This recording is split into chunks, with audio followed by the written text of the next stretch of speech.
All right, let's get right into it. Every grad school application, right? It really boils down to two key documents. You've got your resume, that's the hard facts, the what you did, but then there's the personal essay. And that's the soul of your application. It's the part that explains why any of that stuff on your resume actually matters. So yeah, you're basically telling two stories at the same time. You've got the factual story, that's your resume, a list of your greatest hits, right? And then you have the personal story, which is all about giving those facts some heart, some meaning. It's what shows them who you really are. And here's the tricky part, the place where so many people get tripped up, making those two stories connect. So how in the world do you do that? And this, right here, shows you that difference perfectly. I mean, look at the left. That's a classic resume line, right? It's all numbers, cold hard data. It tells them what you accomplished. Now look at the right. That's from an essay. It's about how an experience changed you. That's the why.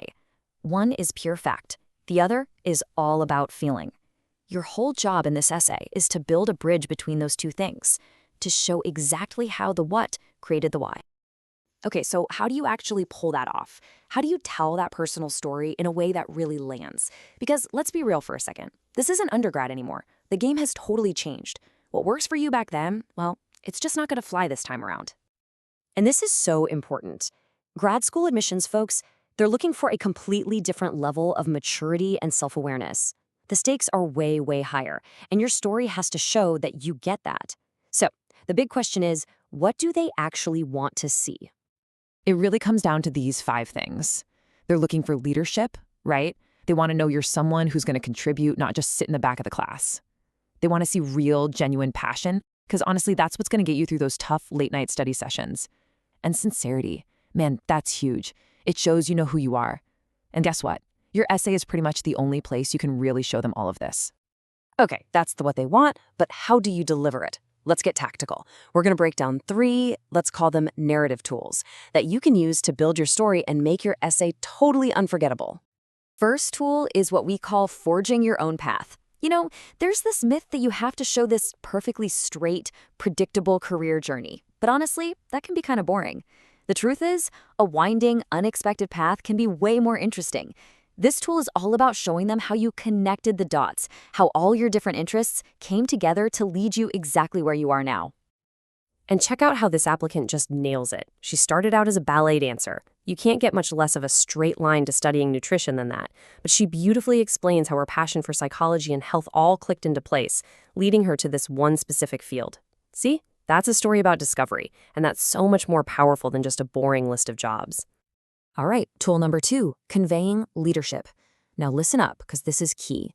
Leadership has nothing to do with having manager in your job title. It's all about initiative.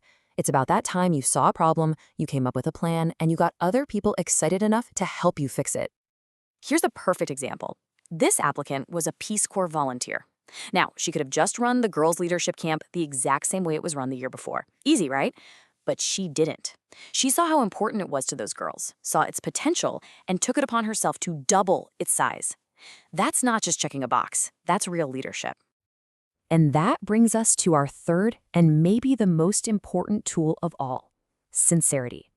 Look, you have to imagine these admissions officers reading thousands of essays. The ones where people are trying way too hard to sound impressive, they all just blur together. But the ones that are real, honest, and truly personal, those are the ones that stick. I gotta say, this might be my favorite example of the bunch. This person isn't talking about some huge world-changing achievement. She's talking about her grocery list. I mean, Brussels sprouts and pasta.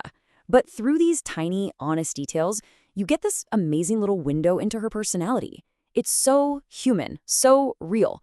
And you better believe an admissions officer is gonna remember that.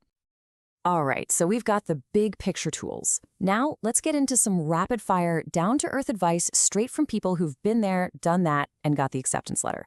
This is like your insider's guide. First piece of advice is the simplest, and maybe the hardest. Just start writing. Seriously, that blank page is terrifying for everybody. Don't even think about making it perfect. Just get words on the page. You can and will fix it later.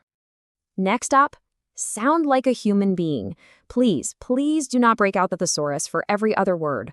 A warm, direct, maybe even a little informal tone is so much more powerful than trying to sound like a stuffy old textbook. Just be you. Okay, this next one is a total game changer, and almost nobody does it. We are terrible at seeing what's unique about ourselves. So talk to people who know you best, your friends, your family. Ask them straight up, what makes me, me?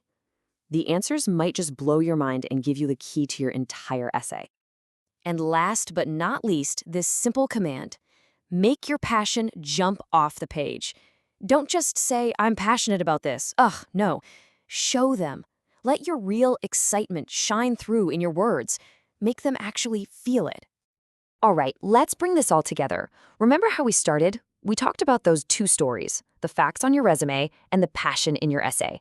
The whole point of this exercise is to make those two things talk to each other. So this is the final boss battle, right? How do you take all the bullet points from your resume and weave them into a story that explains not just what you did, but why it makes you the perfect person for this program right now?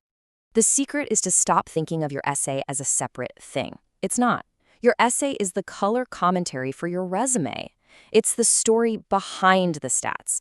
It's all the stuff, the motivation, the lessons learned, the aha moments that a simple bullet point could never, ever show. I mean, look at this. The resume just states a fact. Improved efficiency by 9%. Okay, cool. But the essay? That's where you answer the real questions. How did you do that? What went wrong along the way? What did you learn about yourself in the process? And why does that even matter for what you want to do in grad school? And hey, let's just be honest for a second. This stuff is hard. Writing about yourself is one of the most challenging things you can do. It takes a lot of serious thought. So if you're struggling with it, that's actually a good sign. It means you're doing it right.